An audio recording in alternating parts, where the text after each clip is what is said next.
नमस्कार दोस्तों, स्वागत है आपका हमारे चैनल पे। आज हम बात करने वाले हैं भारतीय सेना के उस शानदार ऑपरेशन की जिसने दुनिया का सबसे ऊंचा युद्ध क्षेत्र सियाचिन ग्लेशियर को हमेशा के लिए भारत के नियंत्रण में कर दिया।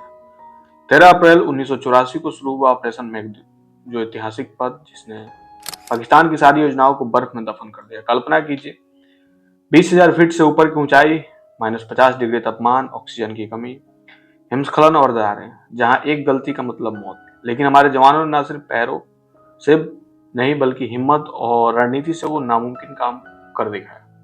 ये कोई साधारण लड़ाई नहीं थी, ये हाई एल्टीट्यूड वॉरफेयर की मिसाल थी जिसने ग्लेशियर वार के नियम ही बदल दिए। अगर आप डिफेंस हिस्ट्री, भारतीय सेना की बहादुरी या सियाचिन की कहानी पसंद करते हैं तो इस वीडियो को अंत तक जोड़ दें। लाइक करना ना भूलें, चैनल को सब्सक्राइब करें और बेल आइकन दबाएं ताकि ऐसे वीडियो समय से पहले मिले। चलिए शुरू करते हैं इस महाकाव्य की कहानी। दोस्तों, सियाचिन ग्लेशियर काराकोरम रेंज में स्थित है, लद्दाख में। यह 76 किलोमीटर लंबा दुनिया का सबसे लंबा ग्लेशियर है। लेकिन ये सिर्फ बर्फ का पहाड़ नहीं, यह रणनीतिक रूप से बेहद महत्वपूर्ण है।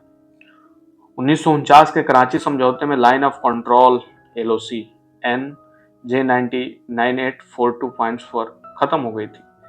उसके आगे उत्तर की तरफ कुछ नहीं लिखा था, सिर्फ thanks north to the glacier. Bharat का मानना था कि सोल्ट्रो रिज का हमारा क्षेत्र है, जबकि पाकिस्तान कहता था कि NG 9842 से काराकोरम पास तक इनका इलाका है। 1970 से 80 के दशक में पाकिस्तान ने कई पर्वतारोहण अभियान की अनुमति दी। जापानी, अमेरिका, यूरोपीय टीमें सियाचिन की चोटियां पर चढ़ी। पाक आर्मी के लियाजन ऑफिसर उनके साथ चले और इसके साथ ही 1984 में तो जापानी टीम को रीमो 1 पीक पर चढ़ने की परमिशन दी। तो अक्साई चीन की तरफ देखता है। भारत को शक हुआ कि पाकिस्तान इस क्षेत्र को अपने कब्जे में लाकर चीन से ट्रेड रूट बनाने की कोशिश कर रहा है। भारत भी चुप नहीं बैठा। 1978 में कर्नल नरेंद्र कुमार की टीम नेरम कांगरी पर गई और 1980 में ब्रिगेडियर KN थड़ानी की एक्सपेडिशंस। लेकिन 1984 तक पाकिस्तान का प्लान साफ हो चुका था, ऑपरेशन अबाबिल। खुफिया जानकारी रॉ की रिपोर्ट से पता चला कि पाकिस्तान 1983 से ही ऑपरेशन अबाबिल की तैयारी कर रहा था। उनका टारगेट था सियाचिन ग्लेशियर और सोल्ट्रो रेंज पर कब्जा। Special services group SSG commandos और नॉर्दर्न एरिया फोर्सेज को स्कर्दू से भेजने का प्लान था। वे 17 अप्रैल 1984 तक ग्लेशियर पर पहुंचने वाले। पाकिस्तान के पास फायदा था, पश्चिमी तरफ से ग्रेवल रोड और आसान पहुंचा। लेकिन भारत ने इंटेलिजेंस से पहले ही जान लिया। प्रधानमंत्री इंदिरा गांधी ने प्रेजेंटेशन दिया गया और ऑपरेशन को ग्रीन सिग्नल मिल गया। भारतीय सेना का फैसला था पाकिस्तान से 4 दिन पहले का हमला।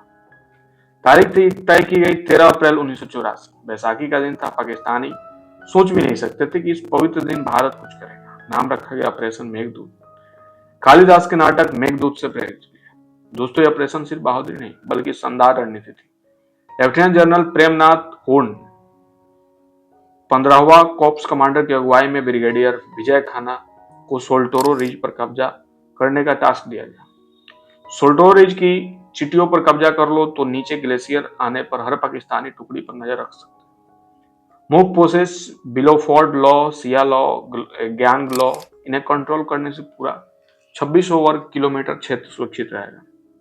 1982 में भारतीय सैनिकों को अंटार्कटिका में ट्रेनिंग दी गई थी, हाई एल्टीट्यूड और ठंड की आदत डालने के लिए। उत्तरी लद्दाख से ट्रूप्स पहले से एस्लिमेटराइज थे। पहले फ्रेज मार्च 1984 में शुरू हुआ। कमाऊ रेजिमेंट की पूरी battalion lieutenant colonel DK Khanna के कमांड में और लद्दाख और स्काउट्स ने जोजिला दर्रे से पैदल मार्च किया।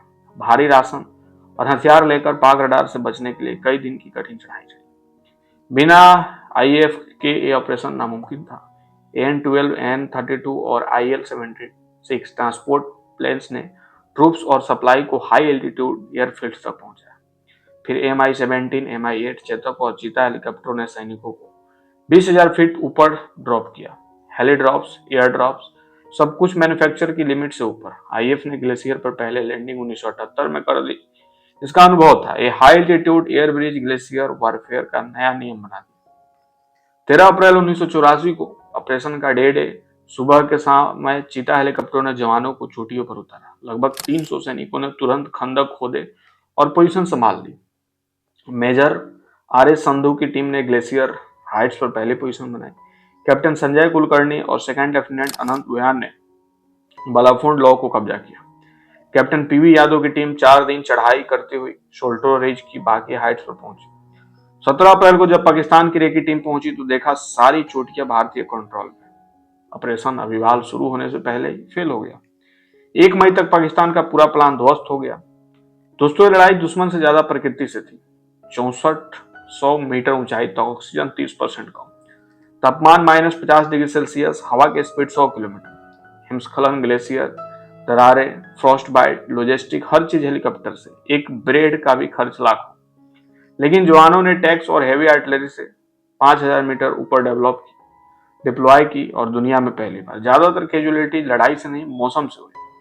ऑपरेशन मेघदूत की सफलता ने भारत को पूरा सियाचिन ग्लेशियर, ट्रिवेटरी ग्लेशियर और सोल्टो रेंज पर कब्जा कर लिया। एक्चुअल ग्राउंड पोजीशन लाइन एजीपीएल बनी NG 9842 से गाम तक पाकिस्तान न सिर्फ पश्चिमी ढलानों तक रह गया, आज 41 साल बाद भी भारतीय सेना वहां तैनात।